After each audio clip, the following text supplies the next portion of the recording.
Welcome to the dark corners of the world, where shadows linger and ancient secrets refuse to die.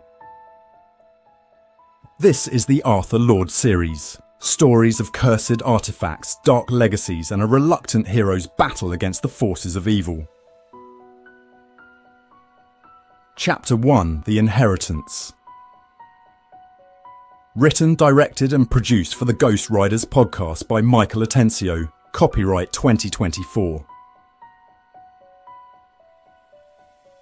It was a night just like this one when Andrew Lord's life took a turn he never expected.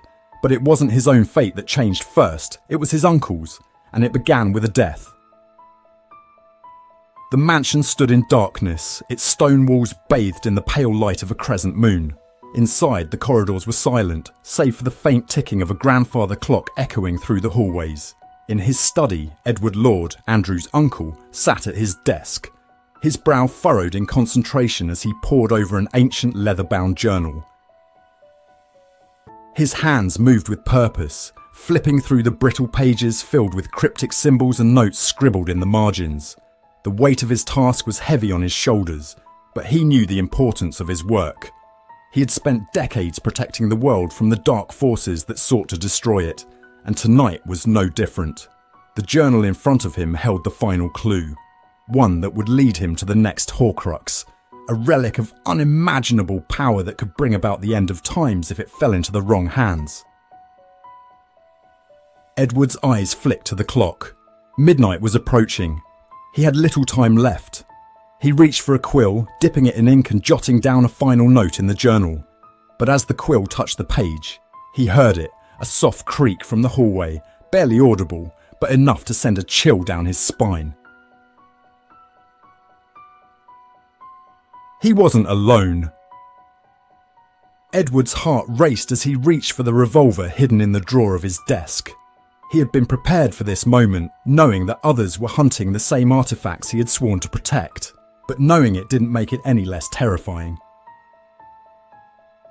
The door to the study creaked open and a figure stepped inside. The intruder was tall, cloaked in shadows, his face obscured by a hood. But Edward didn't need to see his face to know who he was. "You're too late," Edward said, his voice steady despite the fear coursing through him. "You won't find what you're looking for here." The intruder said nothing, his footsteps silent as he moved closer to the desk. The air in the room grew colder, the shadows deepening as if they were alive. "Give me the journal," the intruder finally spoke, his voice low and menacing, "and I'll make your death quick." Edward's grip tightened on the revolver, his mind racing. He knew he couldn't let the journal fall into this man's hands. The secrets it contained were too dangerous, the consequences too dire, but he also knew that he was outmatched. The intruder was no ordinary man.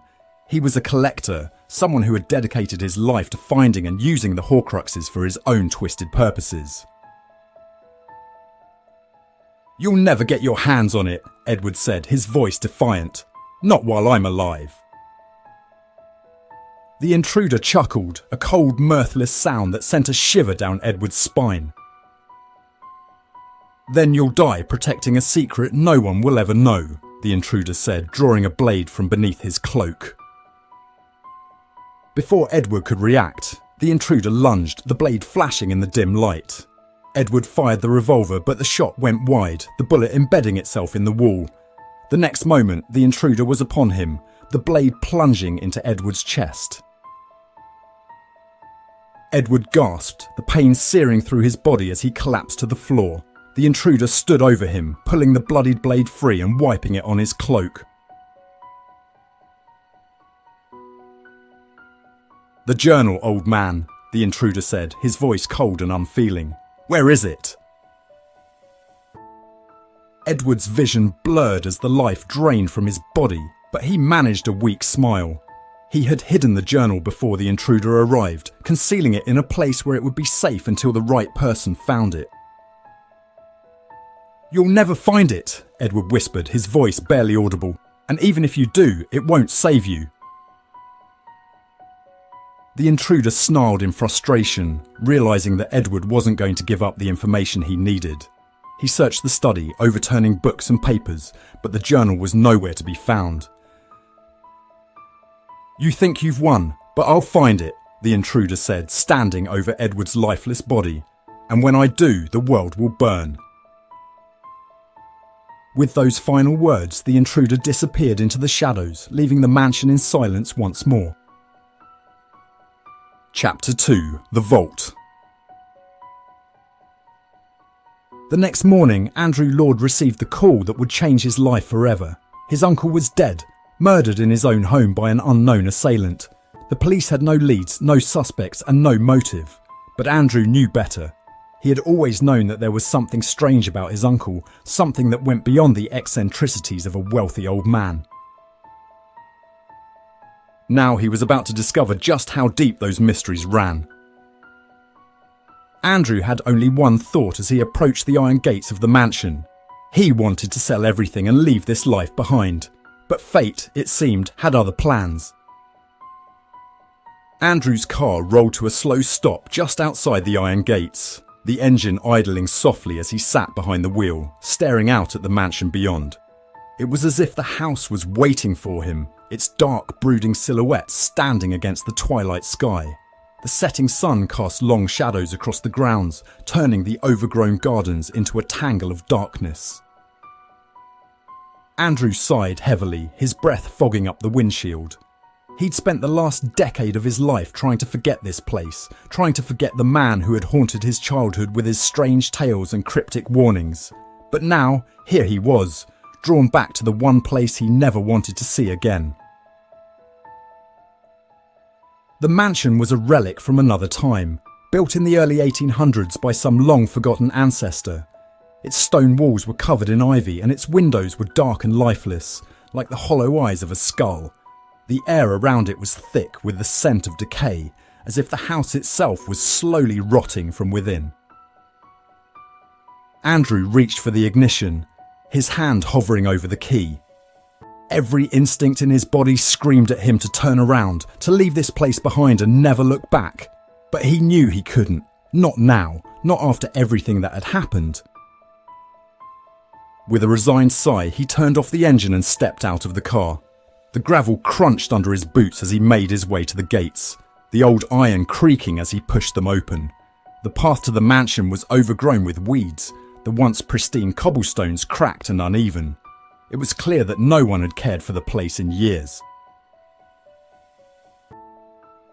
The mansion loomed larger as he approached, its tall arched windows staring down at him, like the eyes of some ancient malevolent being. The front doors, made of heavy oak and reinforced with iron, were closed, the handles tarnished with age. For a moment, Andrew hesitated, his hand resting on the cold metal. "This is it," he thought to himself, his heart pounding in his chest. "Once you walk through these doors, there's no going back." With a deep breath, he pushed the doors open. They creaked on their hinges, the sound echoing through the vast, empty foyer beyond. The air inside was stale, thick with dust and the scent of old wood. It was as if the house had been holding its breath, waiting for his return. Andrew stepped inside, the floorboards creaking under his weight. The foyer was massive, with a high vaulted ceiling and a grand staircase that led up to the second floor. Dust-covered chandeliers hung from the ceiling, their crystals dimmed by years of neglect. Faded tapestries lined the walls, their once vibrant colours now dulled to shades of grey and brown. As he moved further into the house, Andrew couldn't shake the feeling that he was being watched. It was as if the very walls were alive, their eyes following his every move. He could feel the weight of the house pressing down on him, its silent presence suffocating. But it wasn't just the house that unsettled him. There was something else, something lurking just beneath the surface, waiting to be discovered. Andrew could feel it, a dark, malevolent force that seemed to pulse through the air like a heartbeat. He wandered through the mansion, his footsteps echoing in the silence. Each room was more unsettling than the last, filled with dusty furniture, covered mirrors and faded portraits of long-dead relatives. The house was a mausoleum, a tomb filled with the memories of a family long gone. But despite the oppressive atmosphere, there was something that drew him further in, something that compelled him to keep searching. It was as if the house itself was calling to him, guiding him towards some hidden truth. Finally, he found himself standing before a set of large double doors at the end of a long hallway.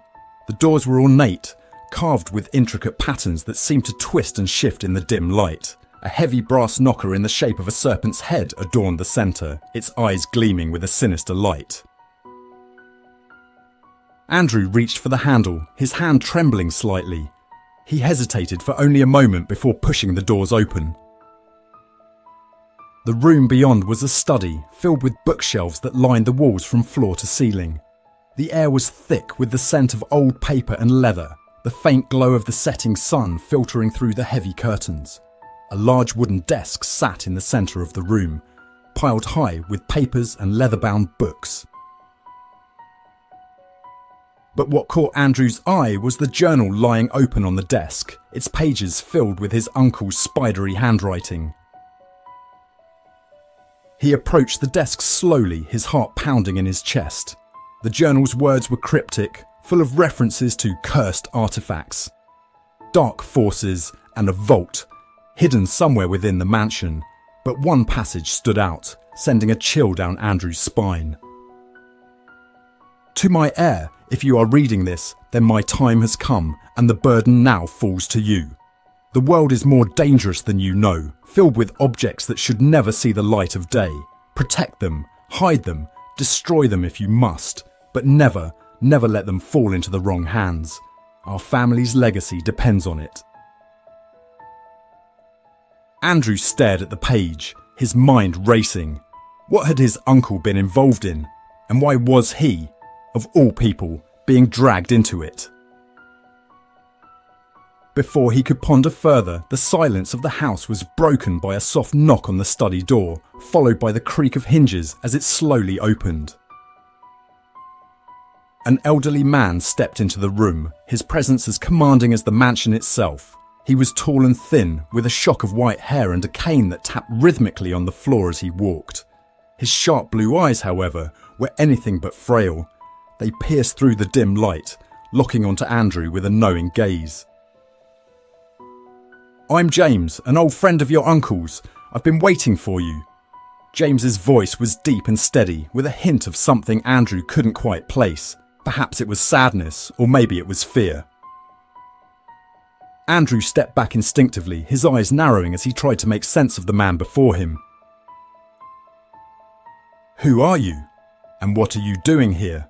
Andrew's voice was laced with suspicion as he sized up the stranger who seemed to know more about him than he knew about himself. "I was your uncle's closest confidant. He entrusted me with the secrets of this estate, and with the task of guiding you should anything happen to him." James's words hung in the air, heavy with unspoken implications. "Guiding me? Through what?" Andrew's disbelief was evident, but deep down he knew that nothing about his uncle's life had ever been simple. "All will be revealed in time, but for now, you must understand this. Your uncle was not just a collector of antiques. He was a guardian, a protector of powerful cursed artifacts. And now, Andrew, that responsibility falls to you." James's voice was firm, but there was a softness to it, as though he understood the weight of what he was asking. Andrew felt his heart race. He had always known there was something odd about his uncle, but this was beyond anything he could have imagined. "You're telling me my uncle was some kind of protector of cursed objects?" Andrew's mind was reeling, trying to grasp the gravity of what James was saying. "Yes, and his work was far from finished. There are things in this world, dark, dangerous things, that cannot be left unchecked. Your uncle knew that better than anyone, and he gave his life to keep them contained." James stepped into the room, his gaze sweeping over the collection of books and artifacts that filled the shelves. Andrew felt a chill run down his spine as he followed James's gaze. The room, once just a dusty old study, now seemed to take on a new and sinister meaning. The artifacts, the books, the journal, all of it was connected to something far greater than he had ever imagined. "And now you expect me to take over? I'm not cut out for this." Andrew's voice trembled slightly as he spoke, his fear and doubt bubbling to the surface. The weight of what was being asked of him seemed too great to bear. "And I know this is overwhelming, Andrew, but you have no choice. The world is a dangerous place, and without someone to keep these artifacts in check, the consequences could be catastrophic." James's tone softened, but his words remained resolute. Andrew felt a wave of dread wash over him. He wanted to refuse, to walk away and leave this nightmare behind, but something inside him, a sense of duty perhaps, kept him rooted to the spot. "What do I need to do?" Andrew's voice was barely above a whisper, but there was a resolve in it that hadn't been there before. Despite the fear, despite the overwhelming sense of responsibility, he knew he couldn't turn away from this, not now. "First, you need to see what your uncle left behind. Follow me." James turned and began to walk deeper into the mansion, his footsteps echoing through the silent halls. Andrew hesitated for only a moment before following him, his mind racing with questions. What had his uncle been protecting, and why did it feel like he was walking into something he couldn't escape from?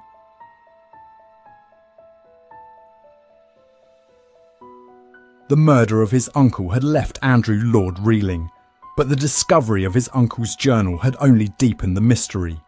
The cryptic words on those brittle pages hinted at dangers far beyond anything Andrew had ever imagined. And now, guided by the enigmatic James, he was about to descend into the heart of the mansion, a place where the most dangerous secrets were kept.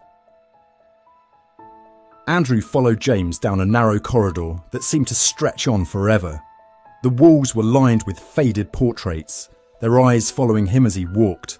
The flickering light from the sconces cast eerie shadows that danced and twisted with every step. The weight of the mansion's dark history pressed down on him, suffocating and relentless. His thoughts were a whirl of confusion and fear. The image of his uncle's lifeless body, the blood pooling on the floor, was burned into his mind. He couldn't shake the feeling that this was all some terrible dream, a nightmare from which he couldn't wake. But the cold stone beneath his feet, the musty air in his lungs, and the journal clutched tightly in his hand were all too real. "This way," James said, his voice echoing off the walls as they reached the end of the corridor. Before them stood a massive, ornate door made of iron and wood, covered in strange symbols that seemed to shimmer in the dim light. Andrew hesitated, his gaze fixed on the door. He could feel the power radiating from it, a malevolent energy that made the hairs on the back of his neck stand on end. "What's behind that door?" Andrew's voice was barely above a whisper, as if speaking any louder would awaken something dark and dangerous. "The vault," James replied solemnly. "It's where your uncle kept the most dangerous artifacts, items that should never be allowed into the wrong hands. These objects are not just cursed, they are weapons, tools of darkness that can bring about unimaginable destruction." Andrew swallowed hard, his hand trembling as he reached for the door handle. The weight of his uncle's legacy pressed down on him, the responsibility overwhelming, but there was no turning back now. Not after what he had seen, what he had learned. The door creaked open slowly, revealing a vast chamber filled with shelves and cabinets, each one containing objects that seemed to pulse with a dark, sinister energy. The air was thick and oppressive, as if the room itself was alive with the malevolence of the artifacts within. Andrew stepped inside, his eyes wide as he took in the sight. There were weapons, ancient swords and daggers, their blades gleaming with an otherworldly light. There were books, tomes bound in leather and metal, their pages filled with dark, arcane knowledge. There were relics, statues, amulets and other objects that defied description, each one radiating a sense of dread and foreboding. What are these?" Andrew's voice trembled as he struggled to comprehend what he was seeing. "These are the things your uncle spent his life protecting the world from, James explained, his voice steady and calm. Cursed items, relics of dark magic, things that can't be destroyed but must be kept from those who would misuse them. This vault is the last line of defense between these artifacts and the world. Andrew could feel the darkness pressing in on him, the weight of the artifact's power suffocating. He had always known there was something strange about his uncle, but this was beyond anything he could have imagined. As they walked deeper into the vault, James stopped before a large, heavy book resting on a pedestal. The book was ancient, its pages yellowed with age, its cover worn and cracked. "This is the Codex," James said, his voice filled with reverence. "It contains the records of every artifact your uncle collected, along with detailed notes on their origins, their powers, and how to contain them. Your uncle added to it throughout his life, and now it's your turn." Andrew stared at the Codex, the enormity of his task sinking in. The idea that he was now responsible for these cursed items, that he was the one who had to protect the world from them, was overwhelming. "How did this happen? How did my uncle get involved in all of this?" Andrew asked, his voice filled with desperation as he sought answers to the questions swirling in his mind. "Your uncle was chosen," James explained, his tone somber. "He was a guardian like his father before him and his father before that. This duty has been passed down through your family for generations. It was your uncle's responsibility to protect these artifacts, to keep them hidden from those who would use them for evil. But now, that duty has passed to you." Andrew shook his head, his mind reeling. "But why me? I don't know anything about this world, these dangers. I'm not equipped to handle this." "You may not feel ready, Andrew, but none of us are when we first take up the mantle," James replied, placing a reassuring hand on Andrew's shoulder. "But you have something more important than knowledge or skill. You have the determination to do what's right, to protect others even when the cost is high. Your uncle saw that in you, and so do I." Andrew looked up at James, seeing the sincerity in his eyes. Despite the fear and uncertainty that gripped him, a small spark of resolve began to ignite within him. He couldn't turn his back on this responsibility, not when the stakes were so high.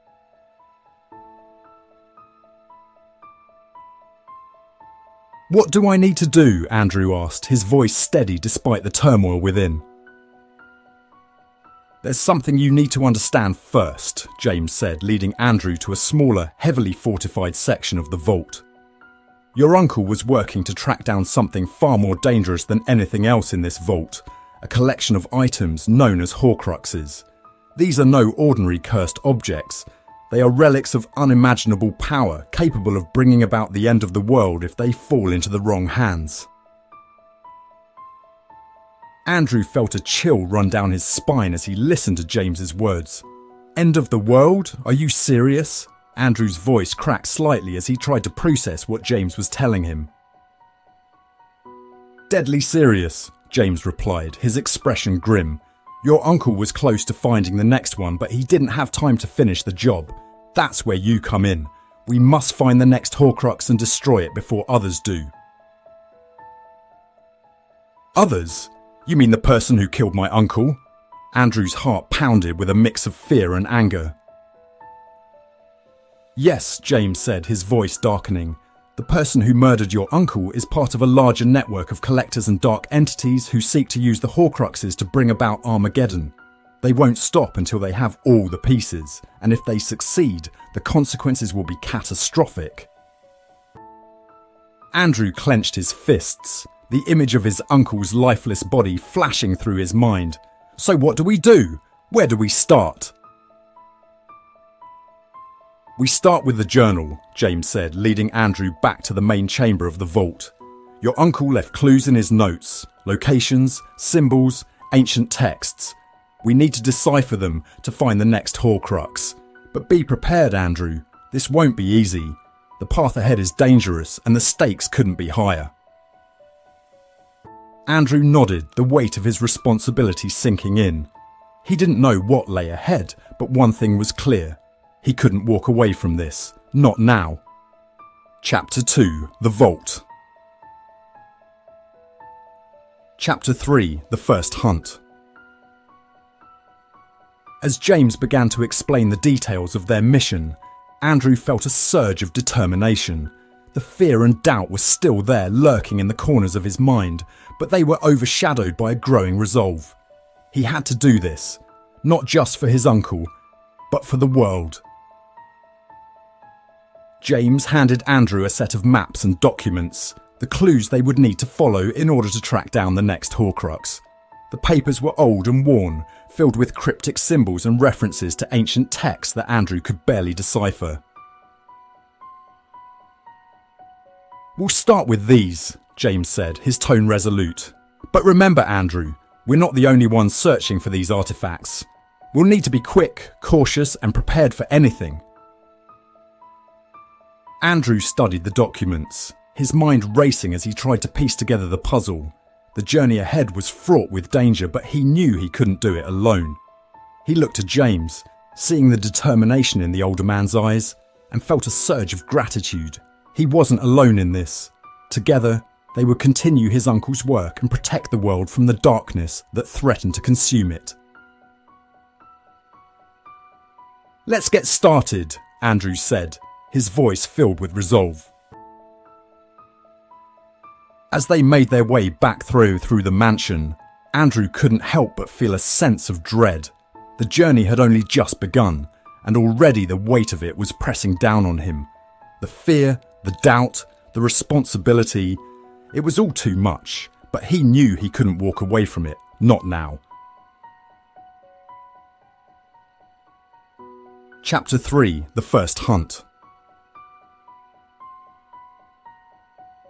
With the discovery of his uncle's vault and the weight of his newfound responsibility, Andrew Lord was no longer the man he was just days before. The task before him was daunting: find and destroy the horcruxes before they could be used to bring about the end of the world. But time was not on his side, and the darkness was closing in. The night was cold and unforgiving as Andrew and James set out from the mansion.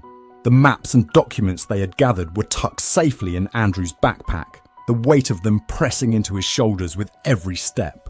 The air was thick with tension, each breath Andrew took filling his lungs with the damp chill of the evening mist. The sprawling estate behind them faded into the shadows, a distant memory as they ventured into the unknown. "We're heading to a place called Ashcroft," James explained as they walked along the dirt path that led away from the mansion. "It's a small, isolated village off the beaten path. According to your uncle's notes, the next horcrux is hidden somewhere there. But the village, it's known for strange occurrences. The locals don't talk much about what goes on there, but there have been rumours. Disappearances, unexplained deaths, whispers of something evil lurking in the shadows." Andrew listened intently, his eyes scanning the darkened landscape as they walked. The fear he felt was palpable, but it was tempered by a sense of purpose. This wasn't just about avenging his uncle, it was about preventing something far worse. "What do we know about this horcrux?" Andrew asked, his voice steady despite the anxiety gnawing at him. "Not much," James admitted, his tone grave. "Your uncle was still piecing together the clues when he was killed. But he believed it was connected to an old church in Ashcroft, a place that's been abandoned for years. Whatever it is, it's powerful and it's dangerous. We'll need to be careful." The journey to Ashcroft was long and arduous, the winding roads growing narrower and more treacherous as they ventured deeper into the countryside. The village itself was a forgotten relic of a bygone era, its buildings weathered and crumbling, the streets eerily quiet. There were no lights in the windows, no signs of life, only the faint rustle of the wind through the trees and the distant howl of a lone wolf. As they approached the village, Andrew could feel the weight of the place pressing down on him, the air thick with a sense of foreboding. The shadows seemed to stretch longer here, the darkness deeper, as if the village itself was shrouded in an invisible veil of malevolence. "Stay close," James whispered, his voice barely audible over the sound of their footsteps on the cobblestones. "We don't know what we'll find here, but we need to be ready for anything. The old church stood at the far end of the village, its steeple rising above the surrounding buildings like a sentinel watching over the darkness. The structure was ancient, its stone walls cracked and weathered by time, the windows shattered and dark. The doors, once grand and imposing, now hung crooked on their hinges, the wood splintered and decayed. "This is the place," James said, his eyes narrowing as he scanned the area. "Your uncle was convinced the horcrux was hidden here, but we'll need to search the entire building to find it. Whatever you do, stay alert. This place, it's not safe." Andrew nodded, his heart pounding in his chest as he followed James up the steps to the church. The door creaked ominously as they pushed it open, revealing the darkened interior beyond. The air inside was thick with dust and the scent of decay, the faint light from their flashlights casting eerie shadows across the walls. They moved cautiously through the nave, their footsteps echoing off the stone floor. The pews were overturned, the altar shattered, as if something had torn through the church with a fury that left nothing untouched. The stained glass windows, once vibrant with colour, were now broken and lifeless, the images of saints and angels reduced to shards of glass scattered across the floor. "The crypt," James said, pointing to a set of stairs leading down into the bowels of the church. "If the horcrux is here, that's where we'll find it." Andrew swallowed hard, his nerves on edge as they descended into the crypt. The air grew colder with each step, the darkness more oppressive. The walls were lined with tombs, the names of the dead etched into the stone, their resting places long forgotten. As they reached the bottom of the stairs, Andrew's flashlight flickered, the beam of light struggling to cut through the thick gloom.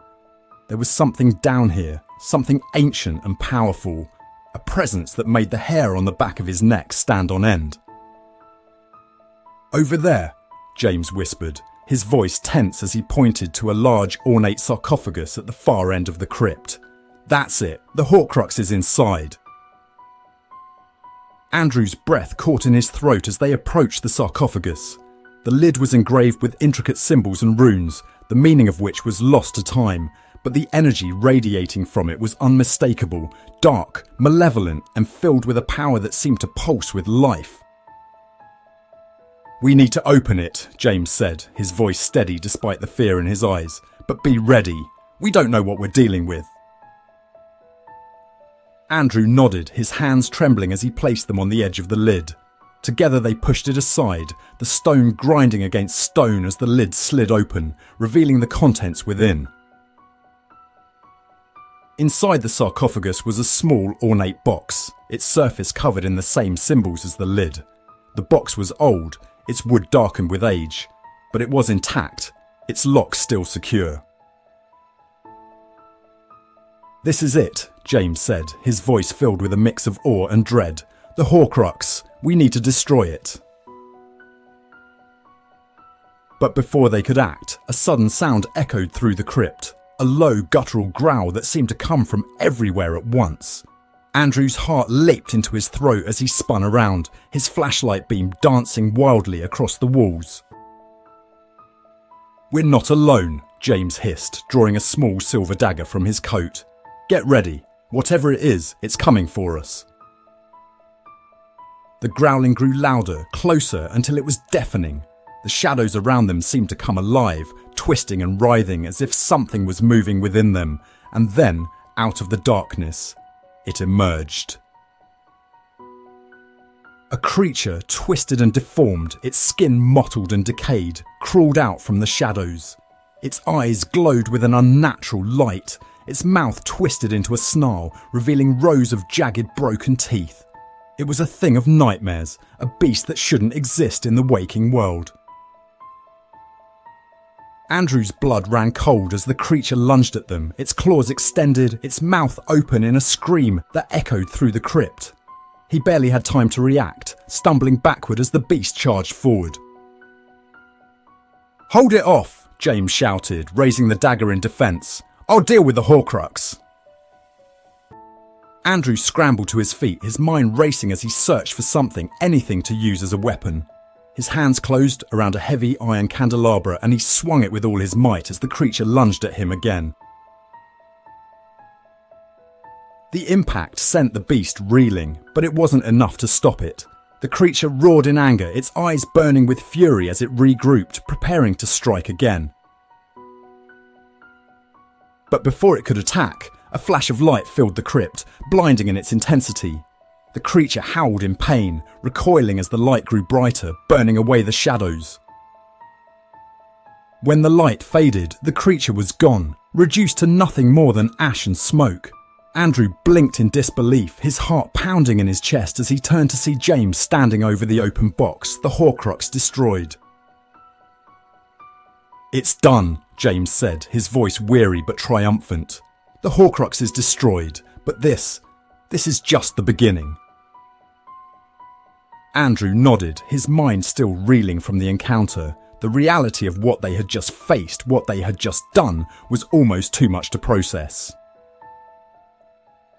"We need to get out of here," James said, his voice urgent. "There will be more. They know we're coming for them now, and they won't stop until they have all the horcruxes. We have to move fast and we have to be ready for anything."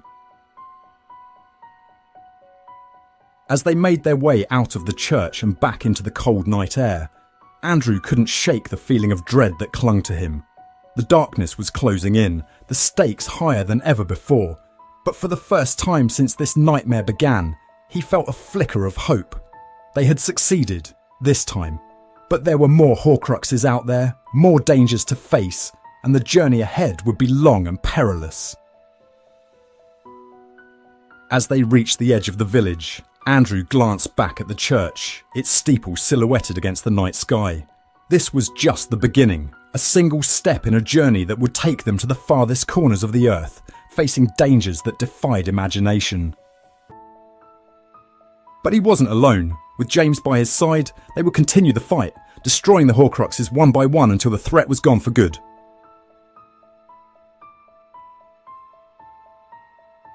The first horcrux had been destroyed, but the road ahead was long and the darkness that threatened the world was far from vanquished. Stay tuned for the next episodes of The Reluctant Guardian, where Andrew and James continue their quest, facing new dangers, unravelling deeper mysteries, and uncovering the true extent of the evil they must defeat. The battle has just begun. You've been listening to the Ghost Riders podcast, written, directed and produced by Michael Atencio. Special thanks to OpenAI and 11 Labs software. Join us next time for more spine-chilling tales as we delve deeper into the shadows. Until then, stay vigilant at those estate sales and keep the lights on.